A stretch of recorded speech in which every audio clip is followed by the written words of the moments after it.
Assalamualaikum warahmatullahi wabarakatuh. Alhamdulillah, wassalatu wassalamu ala rasulillah. Segala puji dan puja kehadirat Allah subhanahu wa ta'ala, juga salawat dan taslim kepada Nabi besar Muhammad sallallahu alaihi wa ala alihi wa sahbihi wasallam. Saudaraku seiman, kita akan melanjutkan bedah buku Riyadhus Shalihin yang tulis oleh Imam Nawawi rahimahullah. Dan kita insya Allah akan masuk ke salah satu bab yang mulia dalam bab-bab akhlak atau dalam bab akhlak, yaitu bagaimana seseorang bertutur kata yang baik. Saudaraku seiman, Allah subhanahu wa ta'ala menjadikan mukjizat terbaik Nabi Muhammad SAW dari sekian banyak mukjizat tentunya adalah Al-Quran. Dan Al-Quran adalah perkataan Allah subhanahu wa ta'ala yang berisikan banyak sekali kebaikan-kebaikan. Informasi tentang umat sebelum kita, dan juga baik orang yang selamat di antara mereka ataupun orang yang celaka di antara mereka. Demikian pula apa yang harus kita lakukan di masa kita sekarang, yang kita butuhkan dalam keseharian, dan juga informasi tentang apa yang akan diraih nanti di masa depan, di akhirat sana. Surga bagi orang-orang yang patuh dan baik, dan neraka bagi orang-orang yang membangkang dan juga suka bertutur kata yang kasar dan kotor. Saudaraku seiman, Allah subhanahu wa ta'ala memerintahkan setiap muslim agar mereka selalu saja menjaga seluruh sikap mereka. Salah satunya adalah menjaga tutur kata. Bagaimana tutur kata yang santun, yang ramah, yang baik, itu akan sangat berpengaruh kepada pribadi orang itu, dan juga berpengaruh pada lawan bicara. Orang-orang akan sangat nyaman berinteraksi dengan siapapun yang selalu bertutur kata yang baik, yang santun, yang ramah. Mungkin seseorang itu diuji oleh Allah subhanahu wa ta'ala memiliki kekurangan paras wajah, postur tubuh. Tapi di saat lisannya selalu bertutur kata yang santun, yang ramah, yang baik, maka Allah akan tanamkan rasa cinta dan juga perhatian khusus dari orang-orang yang ada di sekitarnya. Mungkin juga sebaliknya, ada orang yang sangat tampan, cantik, punya kelebihan paras wajah, dan juga mungkin kelebihan fisik, tapi lisannya tajam, lisannya kasar, suka mencaci maki. Maka sudah cukup Allah subhanahu wa ta'ala membuat orang-orang di sekitarnya merasa tidak nyaman. Tidak usah berbicara, saudaraku seiman, dengan tutur kata yang kasar. Intonasi suara saja di saat seseorang teriak-teriak dengan suara keras sudah cukup membuat orang tidak suka. Oleh karena itu Islam datang memerintahkan seluruh penganutnya, dimulai dari manusia terbaik, utusan Allah subhanahu wa ta'ala Nabi besar Muhammad sallallahu alaihi wa alihi wa sahbihi wasallam, dalam firman-Nya yang diangkat oleh Imam Nawawi di awal bab kita ini, yaitu wakhfid janahaka lil mu'minin. Itu Allah sebutkan di dalam surah Al-Hijr ayat 88, yang artinya, dan berendah hatilah engkau terhadap orang-orang yang beriman. Makna berendah hati di sini adalah merendah, bukan berarti menghinakan diri, tetapi yang dimaksud adalah tawadhu. Bagaimana setiap muslim dan muslimah dianjurkan mengikuti Nabi Shallallahu Alaihi Wasallam. Beliau dianjurkan, walaupun beliau seorang nabi, walaupun beliau seorang tokoh Quraisy di Mekah, walaupun beliau adalah seorang yang kaya raya, terutama setelah menikah dengan Khadijah dan sukses di bisnis beliau, walaupun beliau seorang raja, setelah di Madinah terbentuk negara Islam, dan akhirnya beliau menjadi pemimpinnya. Tapi Allah subhanahu wa ta'ala dengan segala macam kelebihan yang telah diberikan kepada Nabi SAW atau kepada nabinya, memerintahkan agar Nabi merendahkan diri. Artinya, menjaga tutur kata yang santun, menjaga sikap agar tidak arogan, tidak kasar. Maka ini perintah Allah subhanahu wa ta'ala kepada nabinya Muhammad SAW yang telah Allah berikan sekian banyak kelebihan. Bagaimana dengan kita yang mungkin kelebihannya tentu jauh lebih sedikit daripada apa yang diberikan kepada Nabi SAW. Tentu kita lebih pantas untuk harusnya mengikuti beliau dan juga merendah. Begitu juga Allah subhanahu wa ta'ala memastikan sebab kenapa Allah menyuruh Nabi Muhammad SAW merendah, bertawadhu. Ya. Karena memang Allah subhanahu wa ta'ala telah menanamkan sebagai sunnatullah, sistem yang Allah ciptakan, kalau ada orang yang bersikap kasar, maka orang-orang tidak akan interaksi dengan dia. Perhatikan yang mengikuti kajian kitab ini atau dalam kitab yang Anda pegang semua, dalam bab ini, bab ke-88, anjuran berkata baik dan berwajah ceria saat bertemu. Dalil kedua diangkat oleh Imam Nawawi rahimahullah, surah Al-Imran ayat 159 yang berbunyi, walau kunta fadhan ghalidhan qalbi lam faddu min hawlik.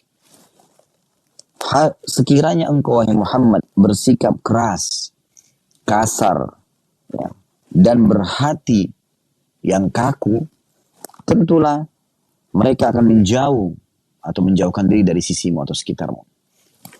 Ini salah satu hal yang ditekankan oleh Allah Subhanahu wa taala tentang masalah pentingnya dan efek daripada bertutur kata yang baik. Efek dan ya, hasil daripada seseorang itu merendah. Sekali lagi bukan merendahkan atau menghina diri di sini, tapi bertawadhu. Di saat ayat Allah Subhanahu wa taala ini ditafsirkan oleh Syekh Muhammad Amin Al-Shinkiti rahimahullah, beliau mengatakan makna dan berendah dirilah engkau hai Muhammad kepada orang-orang yang beriman, yaitu agar engkau berlemah lembut dalam bermuamalah, menuturkan kata-kata, menegur, menyapa, menasihati, memerintahkan, melarang, dan juga tawadhu'lah. Artinya engkau usahakan agar tidak terlihat karena engkau punya kedudukan maka engkau menindas orang, arogan, kasar, ya, maka sombong. Semua itu tidak ada dalam diri Nabi SAW. Itu maknanya. Dan Allah Subhanahu wa taala juga mengingatkan dalam firman-Nya tadi yang saya bacakan, fabima rahmatin minallahi linta lahum. Ini potongan ayat tadi yang belum saya bacakan. Lalu ayat yang diangkat dalam kitab Riyadhus Shalihin langsung saksi bahasan, walau kunta faddan ghalidhal qalbi lam faddu min hawlik. Maka disebabkan rahmat dari Allah lah kamu bisa berlemah lembut terhadap mereka. Sekiranya engkau itu bersikap kasar, lagi berhati yang kasar, keras, tutur kata yang kasar, baik dalam memberikan nasihat tadi, memerintah, melarang, ya, menyapa, maka pastilah mereka akan menjauhkan diri darimu. Ini jelas sekali makna kedua ayat ini. Bagaimana Allah Subhanahu wa taala memerintahkan Nabi Muhammad SAW untuk bertutur kata yang santun dan memberitahukan tentang efek daripada tutur kata yang santun itu. Kalau engkau baik, makna ayatnya, maka pasti mereka akan ada di sekitarmu. Dan itu yang terjadi pada kehidupan Nabi SAW. Beliau dicintai oleh semua orang. Oleh para istrinya, oleh anak-anaknya, oleh teman-teman dan sahabatnya, tetangganya. Semua menyukai Nabi SAW. Tentu ada pengecualian orang-orang munafik misalnya. Atau orang-orang kafir yang belum mengenal beliau. Berapa banyak di antara orang-orang non-muslim di masa itu, mereka setelah mengenal Nabi SAW, mereka mengatakan dulu, Muhammad adalah orang yang paling aku benci. Wajahnya yang paling aku tidak sukai. Sukunya yang paling aku benci. Tapi setelah mengenal Nabi SAW, melihat akhlak beliau, maka subhanallah mengubah semua itu 180 derajat. Mereka masuk Islam dan mereka mengatakan, sesungguhnya sekarang justru ya agama Muhammad yang paling aku sukai, ya, wajahnya yang paling aku senangi, dan juga sukunya yang paling aku hormati. Ya. Ini cukup banyak tokoh-tokoh, suku-suku selain daripada Quraisy yang mengungkapkan perkataan-perkataan yang serupa dengan ini hanya karena melihat akhlak Nabi SAW. Dan subhanallah ini turun temurun ya, diwarisi oleh para sahabat, diwarisi oleh para tabi'in, tabi'in, dan siapapun orang beriman kepada Allah Subhanahu wa taala dan mengikuti dan menjadikan Nabi Muhammad SAW sebagai contoh sampai hari kiamat nanti. Mereka pasti akan bermuamalah seperti ini. Pada saat menjadi suami, mereka akan memiliki tutur kata yang santun, yang baik, bercanda, ya, menggembirakan hati istrinya. Begitu juga dengan istri, akan selalu bertutur kata yang santun, yang ramah, yang baik dengan suaminya. Bagaimana dia bisa dengan tutur katanya meraih hati suaminya. Dia bisa mendapatkan ridho suaminya, merupakan ridho Tuhannya. Begitu juga anak pada orang tua.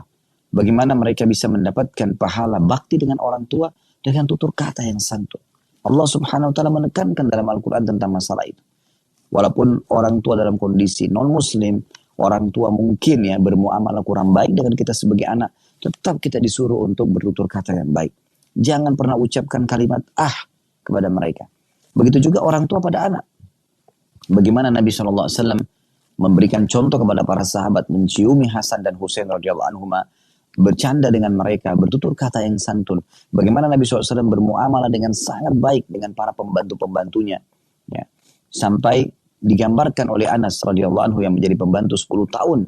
Ya, di rumah Nabi SAW dari umur 9 tahun sampai 19 tahun beliau mengatakan, aku telah bekerja di rumah Nabi SAW dan tinggal bersama beliau 10 tahun. Belum pernah sekalipun aku temukan Nabi SAW bertutur kata yang kasar, bersikap yang kasar dengan para istri-istri ataupun pembantu-pembantunya. Ini luar biasa. Sampai Anas bin Malik mengatakan, satu hari pernah Nabi SAW perintahkan kepadaku untuk membeli hajat beliau. Kemudian aku keluar dari rumah Nabi SAW dan bertemu dengan anak-anak yang sebaya dengan aku di pelataran masjid. Lalu pada saat mereka lagi bermain, aku pun terpengaruh untuk bermain dengan mereka. Tiba-tiba aku dengarkan suara dari belakangku mengatakan, ya Unais. Orang Arab, dalam retorika bahasa Arab, kalau ingin memanggil sayang pada orang lain, mereka menggunakan satu retorika namanya ismu tasghir. Memperkecil atau memperkecil nama seseorang. Misal contoh, Anas menjadi Unais. Panggilan ini adalah panggilan santun, panggilan sayang. Maka Nabi SAW pada saat pembantunya Anas ini lagi bermain-main, meninggalkan perintah dia. Tapi betul-betul Nabi SAW berikan contoh, beliau mengatakan, wahai Unais, panggilan sayang buat Unais atau buat Anas. Lalu kemudian Anas mengatakan, aku pun balik, aku melihat ternyata dia adalah Nabi SAW. Aku khawatir Nabi marah, tapi Nabi SAW tidak marah. Nabi SAW malah mengatakan, wahai Unais, ya panggilan sayang buat dia, ya selesaikan dulu hajatku. Baru kemudian engkau bermain. Lihat bagaimana tutur kata yang santun ini membuat orang sangat nyaman berada di sekitar kita. Dan sebaliknya yang tadi Allah jelaskan dalam surah Al-Imran 159. Hai Muhammad, kalau engkau kasar, ya baik lisanmu kasar, hatimu keras, misalnya sikap yang arogan, maka pasti tidak akan ada orang yang ada di sekitarmu. Mereka akan pergi semuanya. Tidak ada istri yang betah dengan suami yang kasar, suka mencaci maki, suka menghina, teriak-teriak dalam memerintah, dalam meminta sesuatu, dalam melarang. Begitu juga dengan suami tidak akan betah dengan istri yang kasar lisannya. Anak tidak akan nyaman dekat orang tuanya, walaupun orang tuanya pintu surga buat dia. Yang orang tuanya kasar. Orang tua akan langsung memvonis anaknya durhaka dengan bertutur kata yang kasar. Teman dengan teman, bawahan dengan atasan. Semuanya kapan menggunakan kata-kata kasar, maka akan seperti ayat ini. Al-Imran 159, pasti orang-orang tidak akan betah di sekitar kita. Ini poin yang luar biasa yang harus kita perhatikan baik-baik. Baik teman-teman sekalian, kemudian Imam Nawawi rahimahullah mengangkat hadis pertama dalam bab 88 ini. Hadis nomor 698. Berbunyi dari Adi bin Hatim radhiyallahu anhu, beliau berkata, Rasulullah SAW bersabda, ittaqun nara walau bisyikki tamra, faman lam yajid fa bi kalimatin thayyibah. Selamatkan diri kalian dari api neraka walaupun hanya dengan bersedekah setengah kurma. Dan kalaupun kalian tidak menemukan, tidak mendapatkan setengah kurma itu, maka paling tidak dia bertutur kata yang baik. Bertutur kata yang lembut, sopan, santun. Biarkan titel Anda sangat tinggi, harta Anda melimpah. Mungkin jabatan Anda pun sangat tinggi. Ya. Semua yang ada di sekitar Anda merasa Anda biasa, teman dia. Merasa nyaman. Tidak ada perasaan ya, merasa kaku misalnya, merasa tidak nyaman. Orang semua merasa nyaman karena ada saatnya keseriusan, ada saatnya bercanda, ada saatnya memberi. Maka semua itu dicontohkan oleh Nabi SAW. Hadis pertama dalam bab ini mulia sekali. Bagaimana potongan hadis yang sangat pendek tapi luar biasa maknanya. Ada dua faedah dari hadis ini. Yang pertama adalah perintah dari Nabi SAW untuk menyelamatkan diri dari api neraka dengan bersedekah. Dan Nabi SAW di sini tidak menggambarkan selamatkan diri kalian dengan api neraka, dari api neraka dengan bersedekah sebuah kebun kurma misalnya, atau sebuah rumah yang luas, atau mungkin beberapa ekor unta dan kuda misalnya. Nah, Nabi SAW sini mendatangkan contoh yang paling mudah.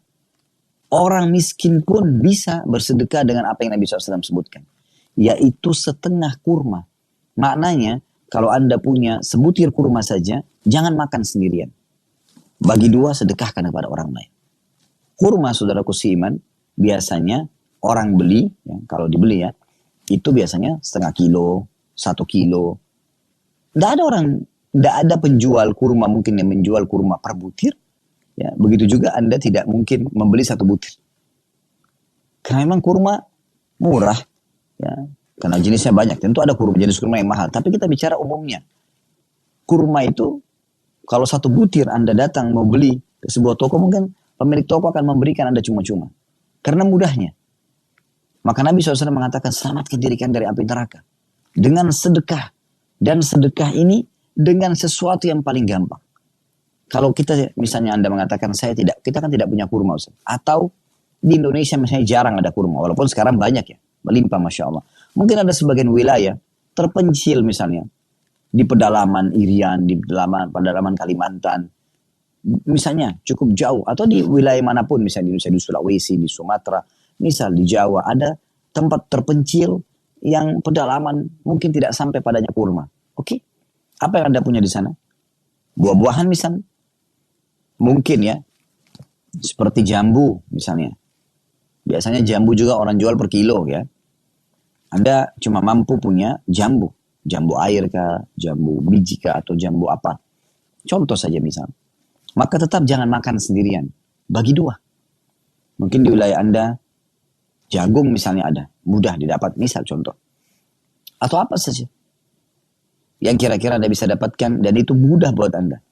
Maka selamatkan diri dengan itu. Faedah kedua dari hadis adalah, ini saksi bahasan kita.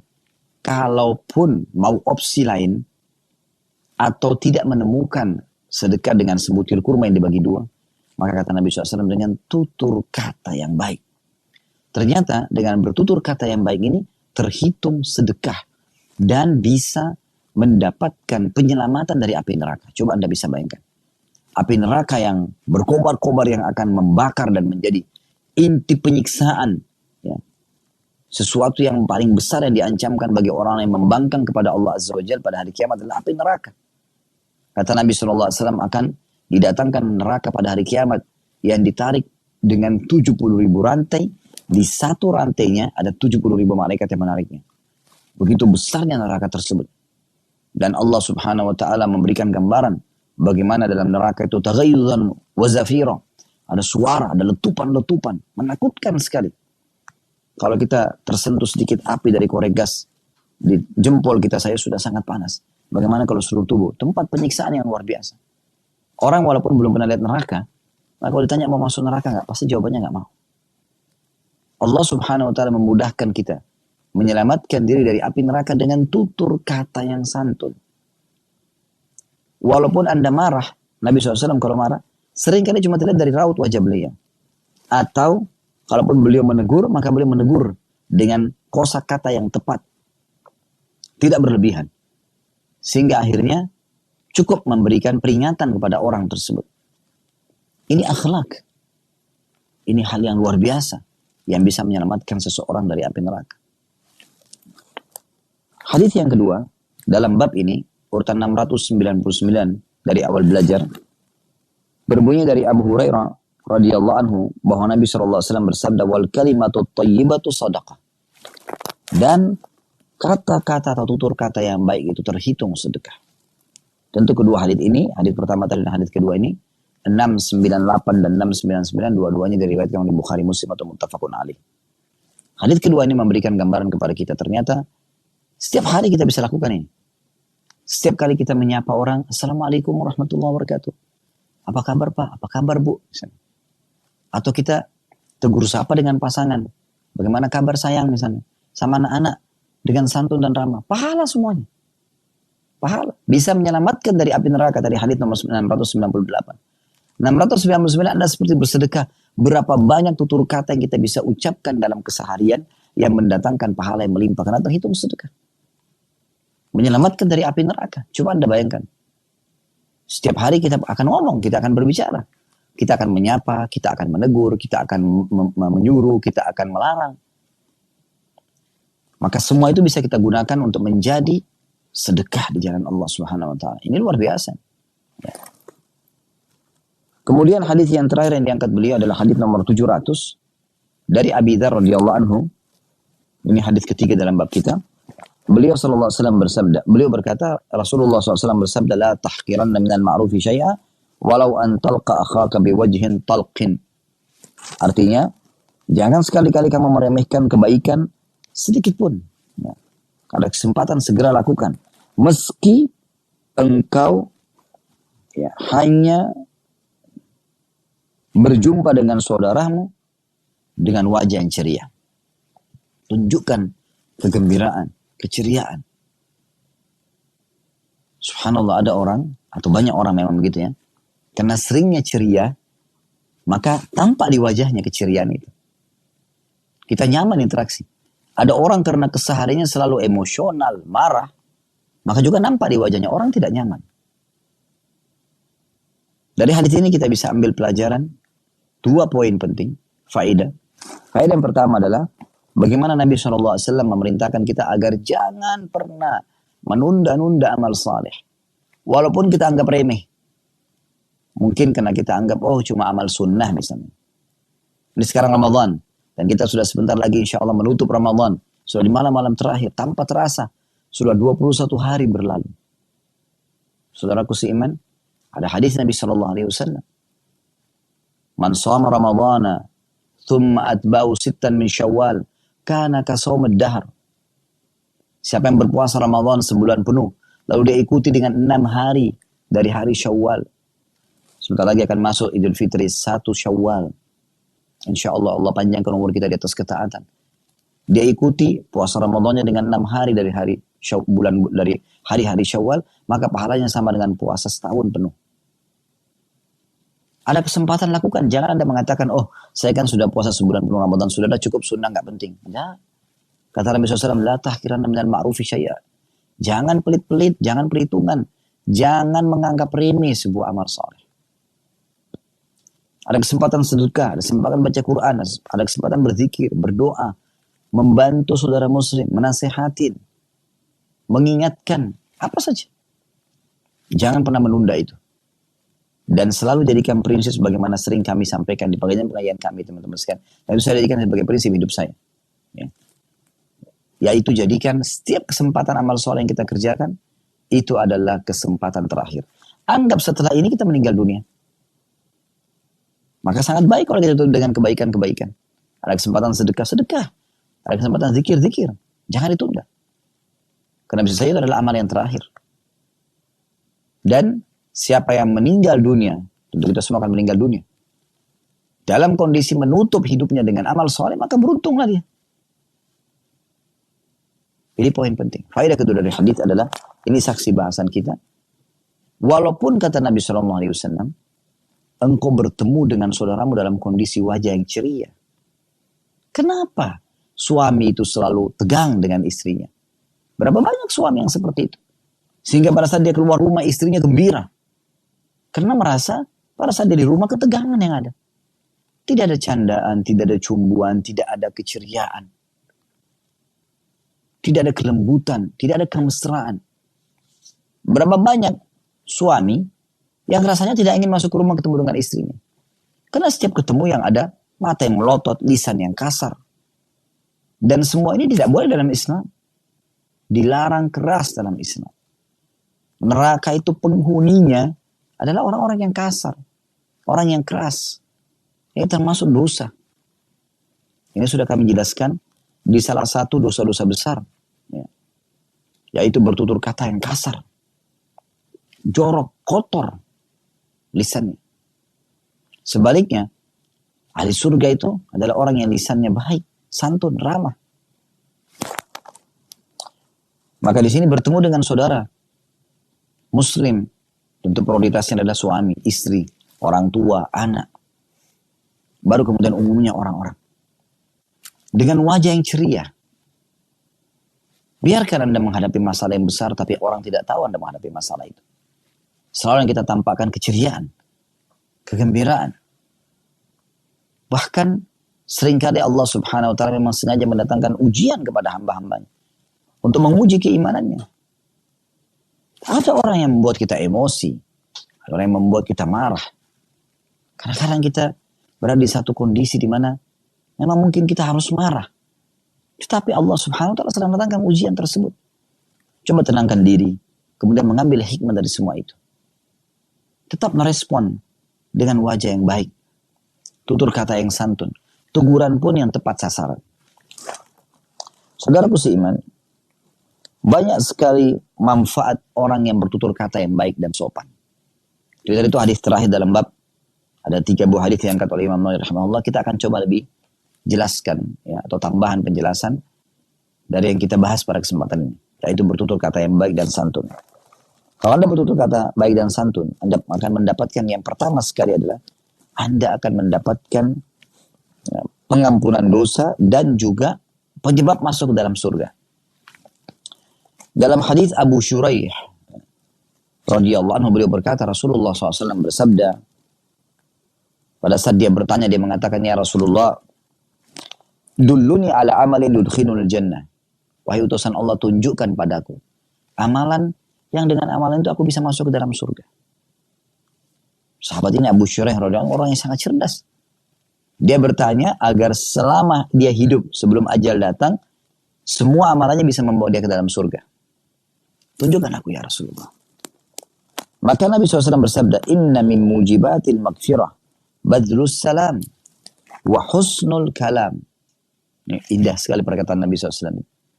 Beliau mengatakan, di antara sebab seseorang mendapatkan pengampunan dari Allah Subhanahu wa taala adalah menyebarkan salam dan, ini saksi bahasan kita, bertutur kata yang baik dan santun.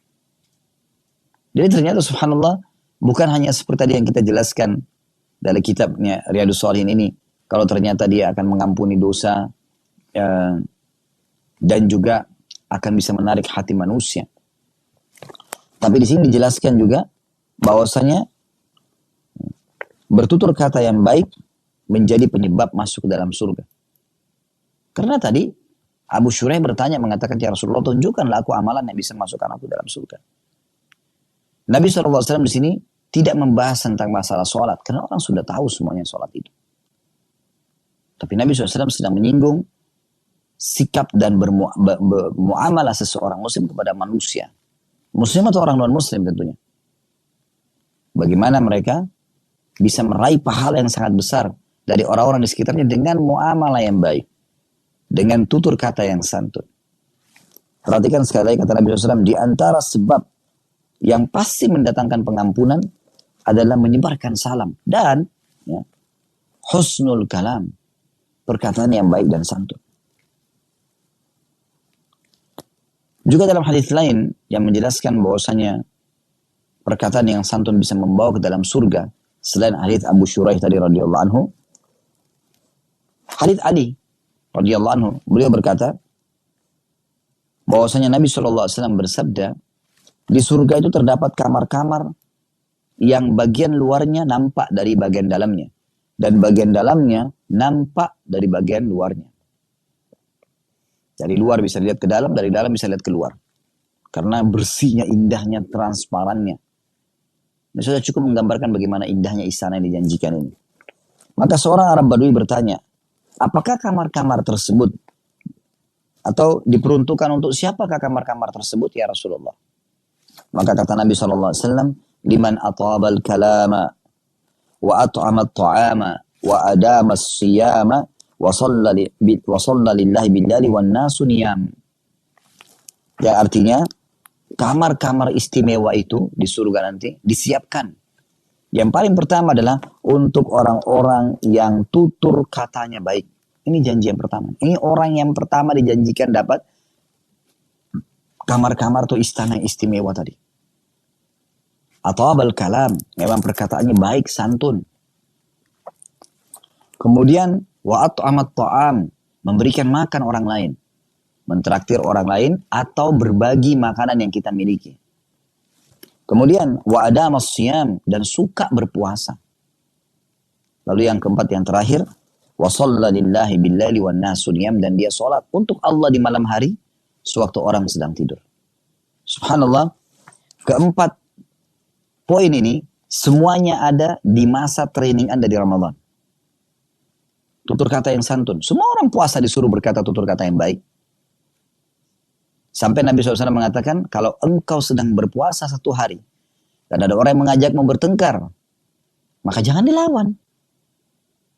Kalau ada orang mengajakmu bertengkar, maka ucapkan, inni shaim, inni shaim. Aku sedang puasa, aku sedang puasa. Apa maknanya?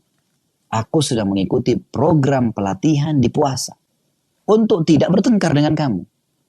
Sebulan penuh kita dilatih. Agar memiliki akhlak. Poin yang sangat luar biasa. Yaitu mengatur tutur kata yang baik. Yang kedua hadis ini adalah. Wa at'amat ta'am. Memberikan makan. Kita dimotivasi selama Ramadan. Man fattara sa'iman. Sampai membuka puasakan orang yang puasa. Kana lahu mislu ajri sa'imin garin yanqus min ajri sa'imin syai'a. Akan mendapatkan pahala orang yang dibuka puasakan. Tanpa diambil sedikit pun dari pahala atau dikurangi sedikit pun dari pahala orang yang dibuka puasakan itu. Orang beribadah dari mulai azan subuh, dia niat untuk menahan diri dari makan, minum, biologis. Walaupun halal, dilarang. Gitu kan. Sampai maghrib. Dan dia membaca Al-Quran, berzikir dan segala macam. Anda bisa panen semua pahala itu dengan memberikan dia buka puasa. Mungkin Anda berkata, mungkin tidak semua orang bisa memberikan buka puasa. Di bayangan Anda harus siapkan satu paket makanan lengkap.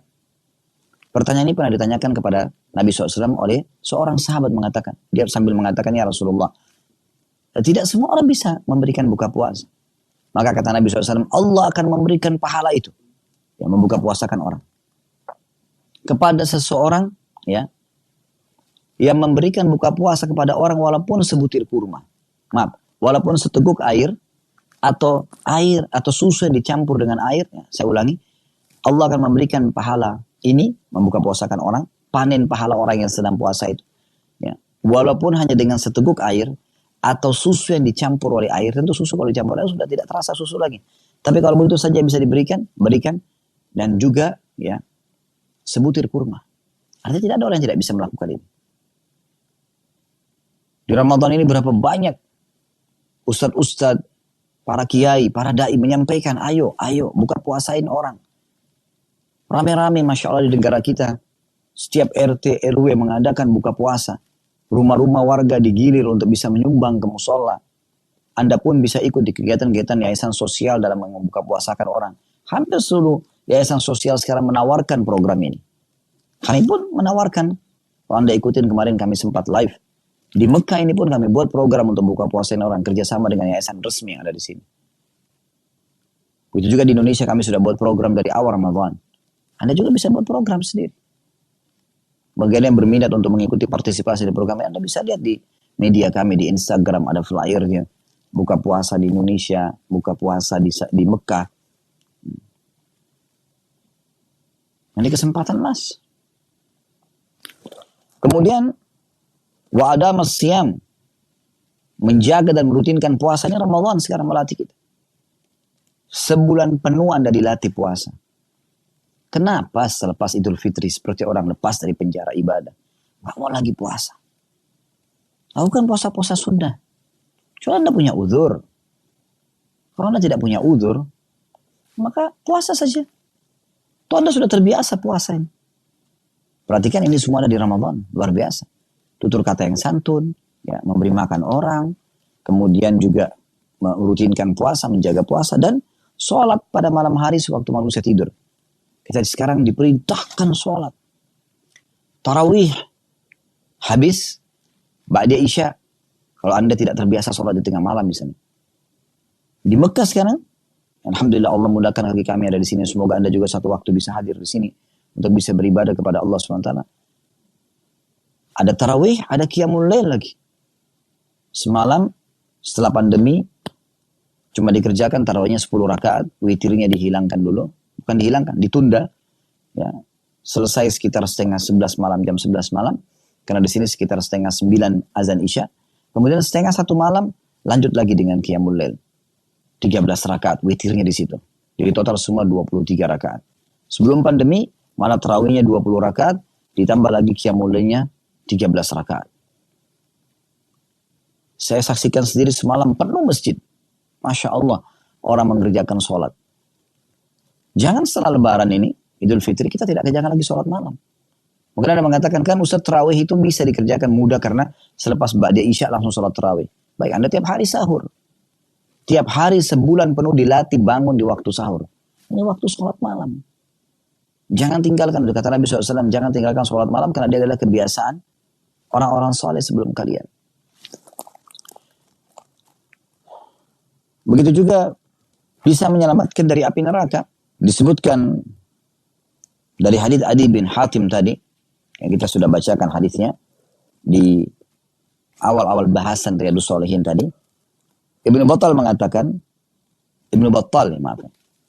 mengatakan jika tutur kata yang baik dapat menyelamatkan dari siksa neraka, berarti sebaliknya, tutur kata yang kotor ya, dapat diancam dengan api neraka. Perkataan yang baik juga ini, selain menjadi pengampunan dosa, selain penyebab masuk dalam surga, juga akan menghilangkan permusuhan, kebencian orang. Ibn Battal juga mengatakan, di satu sisi perkataan beliau juga yang lain, ketahuilah bahwa tutur kata yang baik dapat menghilangkan permusuhan dan dendam kesumat. Sebagaimana Allah Subhanahu wa taala telah berfirman dalam surah Fussilat ayat 34 sampai 35, idfa billati hiya ahsan.